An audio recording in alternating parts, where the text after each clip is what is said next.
Everyone, good afternoon and welcome to Saruj world. तर आज मी कुठे चालली आहे तर आज मी चालली आहे कडेगावला। बरेच दिवस झाले आम्ही बाईकवरून फिरलो नव्हतो, त्यामुळे सौरव आणि मी निघालो। रिद्वीला मी घरीच ठेवलं आहे। तर बरेच जणांचा मला मेसेज आला होता की पप्पा नाही दिसत आहेत व्लॉगमध्ये। तर पप्पा गेलेत मुंबईला, कारण की पप्पांच्या सुट्ट्या ज्या आहेत त्या संपलेल्या आहेत। पप्पाने 10-12 दिवसच सुट्ट्या टाकलेल्या। तर बऱ्याच जणांना माहिती आणि बऱ्याच जणांना माहिती नाही। तर माझे पप्पा कंडक्टर आहेत बेस्टीमध्ये मुंबईला। तर 10 दिवस सुट्ट्या टाकल्या होत्या। मग आता पुन्हा जेव्हा रिटर्न जायचं तेव्हा पुन्हा 10 दिवस सुट्ट्या टाकून पप्पा रिटर्न येणार आहेत। तर गावची जी कामं होती ती झालेली, त्यामुळे आणि भरपूर गरमी असल्यामुळे मग पप्पा बोलले तुम्ही राहावा गावाला आणि मी जातो आणि मी पुन्हा नंतर रिटर्न येतो। तर मग नंतर पप्पा पुन्हा रिटर्न येणार आहेत अजून 10-15 दिवसांनी, पण तेव्हा देखील मग 10-12 दिवस सुट्ट्या टाकून येतील। तर आम्ही कडेगावला यासाठी चाललो आहे की मम्मीचे मेडिसिन्स आणायचेत, आणि जे की आमच्या इथे नाही भेटत, जवळपास देखील नाही भेटत, कारण की एवढे मोठे मेडिकल नाही आहेत जे कडेगावमध्ये मेडिकल आहेत त्याच्यावरचे, कारण की मम्मीचे हार्टच्या ज्या आहेत त्या मेडिसिन आहेत, त्यामुळे त्या इथे नाही भेटत। तर आता आम्ही पोचलेलो आहोत कडेगाव चौकात। तर मेडिकलमध्ये त्यांनी काही शूट नाही करून दिलं, बट याच साईडला मेडिकल आहे ते, तिथे आम्ही मेडिसिन वगैरे घेतले, थोडाफार नाश्ता केला आणि त्यानंतर आम्ही निघालो पुन्हा घरासाठी रिटर्न। भरपूर ऊन असल्यामुळे मी काय रिद्वीला आणलं नव्हतं। आणि हे बघा, हा रोड मला पर्सनली खूप आवडला येताना, कारण की ते घास गवत जे लावलेलं आहे ते खूप छान दिसत होतं, त्यामुळे मग म्हटलं जाताना मी याचा व्हिडिओ काढणार। आणि हा रोड पण खूप छान आहे, ह्याला खूप वळणं वगैरे आहेत आणि बऱ्यापैकी ऊन होतं, गरमीचे दिवस आहेत बोलल्यावर, तरी पण खूप ग्रीनरी आहे आमच्या भागात। बऱ्याच भागात असं ग्रीनरी नाही बघायला भेटत। तर आजचा असं विशेष प्लॅन आहे की जसं की मी तुम्हाला काल सांगितलं, काल हनुमान जयंती होती, तर माझ्या सासरची देखील यात्रा आहे। तर काल तर आम्ही नाही गेलो, पण आज पप्पांनी फोर्स केला आहे की जेवायला तरी या म्हणून, तर परत कधी यायला भेटणार।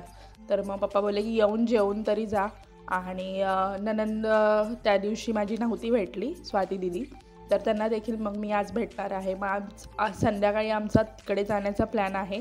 त्या दिवशी आमच्या घरी देवीच्या सवासण्या होत्या, त्या दिवशी सीन झाला आहे की आमच्या मोठ्या गाडीचा जो टायर जो आहे तो फुटलेला आहे उन्हामुळे, भरपूर ऊन होतं त्यामुळे एक टायर फुटला आहे। सो गाडीला स्टेफनीचा जो टायर आहे तो आता सध्या आम्ही यूज करतो, तर तो टायर देखील नवीन घ्यायचा आहे।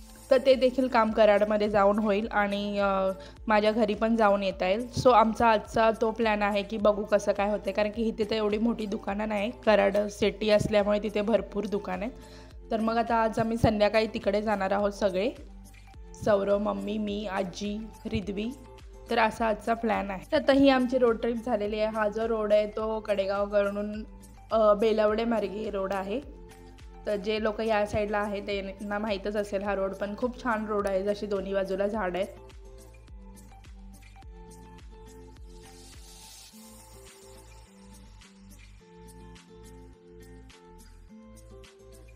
आणि त्यानंतर आम्हाला रस्त्यात दिसलेला आहे गोळावाला बऱ्याच दिवसांनी। तर म्हटलं आता आपण गोळा खाऊनच घरी जाऊया। तर आता मी इथे गोळा घेते, आणि गोळा फक्त 20 रुपयाला होता, आणि 20 रुपयामध्ये त्या दादांनी भरपूर काही टाकले होतं, सगळे फ्लेवर्स प्लस त्यांच्याकडे बरंच काय काय सामान होतं। 20 रुपयामध्ये म्हणजे काहीच नाही, म्हणजे खूपच वर्थ आहे। तर असा फुल लोडेड असा गोळा आमचा रेडी झालेला आहे। तर गोळा खाऊन नंतर आम्ही घरी गेलो। नंतर मी काही शूट नाही केलं, कारण की बरंच आज रोडचंच शूट झालं होतं, बाहेरचं काही शूट नव्हतं झालं, तर मी नंतर काही शूट नाही केलं। तर आता संध्याकाळी आम्ही सगळे निघालो आहोत कराडला जाण्यासाठी। तर आता आज मोठी गाडी घेऊन निघालो आहे।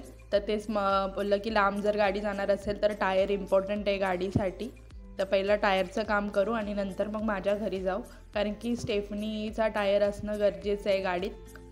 तर त्यासाठी बोललं पहिला गाडीचा आपण टायर बघूया कराडमध्ये जाऊन, आणि नंतर मग तर कराडमध्ये माझी मावशी राहते, जी की मी तुम्हाला सवासण्याच्या टायमाला दाखवली होती, कराडची मावशी जी शिक्षक आहे। तर मावशी आणि काका देखील येणार आहेत तिथल्या तिथे।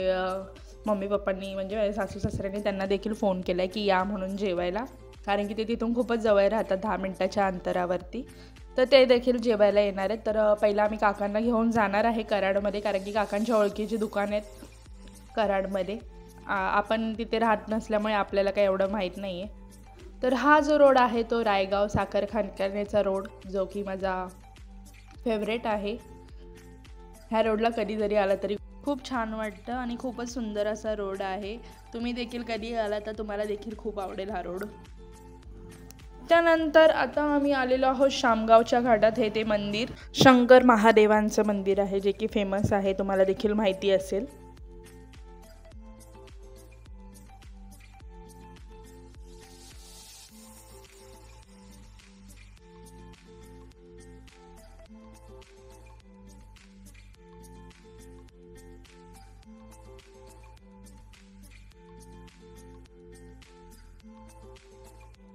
आता आम्ही कराडमध्ये एंटर केले. मम्मी, आजी आणि रिद्वी जे आहे ते मावशीच्या घरी थांबलेत आणि काका आमच्यासोबत आलेले आहेत. तर ते म्हणले तुम्ही जाऊन ये, तोपर्यंत आम्ही थांबतो, कारण की तिकडे येऊन दुकानात येऊन तरी काय करणार. मग बोललं की तिकडून मग सगळेजण आपण एकत्र जाऊया आमच्या घरी जेवण्यासाठी. तर आता आम्ही चाललो टायरच्या दुकानात. तर हे बघू शकता, खूप मोठा कट इथे साईडला झाला आहे टायरचा आणि वरती देखील अजून एक कट पडला आहे. तर उन्हाळ्यात बऱ्याच अशा गोष्टी घडतात की ज्याच्यामुळे टायर फुटतं, तर तुम्ही देखील त्याची काळजी घ्या. तर आता हा नवीनच टायर, ट्यूबलेस टायर आहे गाडीचा. अजून 6 महिने पण नाही झाले, पण त्याच्या आधीच आमचा टायर जो आहे तो फुटलेला आहे. तर आता तो बोलला की आता हा टायर काही कामाचा नाही आहे, तुम्हाला नवीनच टायर घ्यावा लागेल, ह्याला काहीच होणार नाही.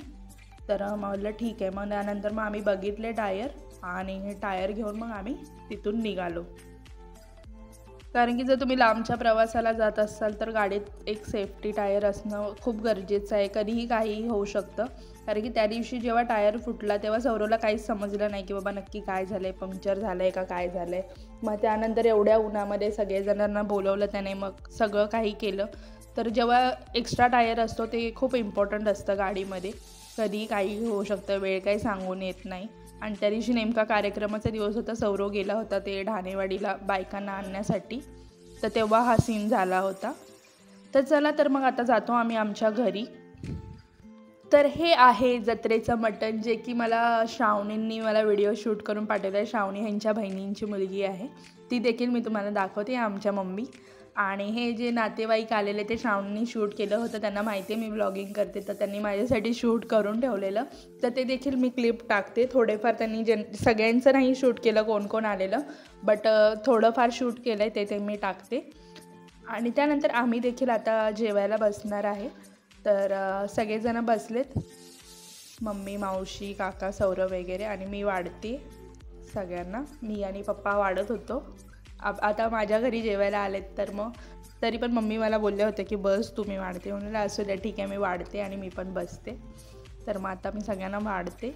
पप्पा देखील मला हेल्प करत होते.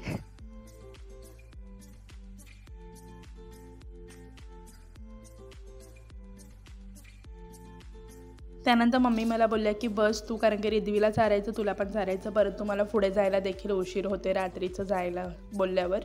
मग नंतर मी देखील जेवायला बसली. त्यानंतर आमची जेवणं वगैरे झाली. त्यानंतर हळदी कुंकवाचा कार्यक्रम, म्हणजे सगळ्यांनाच माहिती की जेव्हा आपण दुसऱ्यांच्या घरून येतो किंवा घरून निघतो तेव्हा आपल्यामध्ये प्रथा आहे की हळदी कुंकू लावायचं असतं. तर तेच चालू होतं. आणि ह्या आहेत माझ्या नणंद स्वाती दिदी, मिस्टरांच्या बहीण आहेत छोट्यावाल्या, आणि ही त्यांची 2 मुलं आहेत, श्रावणी आणि श्रेयस. तर त्यांना पण मी भेटले नव्हते, तर त्यांना भेटण्यासाठी स्पेशली मी आज आले होते. आणि रिद्वीची जिथे जाईल तिथे मजा होती. सगळेजण पैसे देत होते. लहान मुलांना एक ते क्रेडिट असतं की सगळ्यांकडून पैसे भेटतात. आणि ते बाबा बाहेर बसले होते. रिद्वीचं प्रेम खूपच आहे बाबांवरती. त्यानंतर आम्ही निघालो घरासाठी. तर असा होता आजचा दिवस. आजचा दिवस पूर्ण फिरण्यातच गेला. तर आजच्या ब्लॉगचं एंड मी इथेच करते. कसा वाटला आजचा ब्लॉग कमेंटमध्ये नक्की सांगा. भेटूया आपण नेक्स्ट ब्लॉगमध्ये. Till then bye, take care.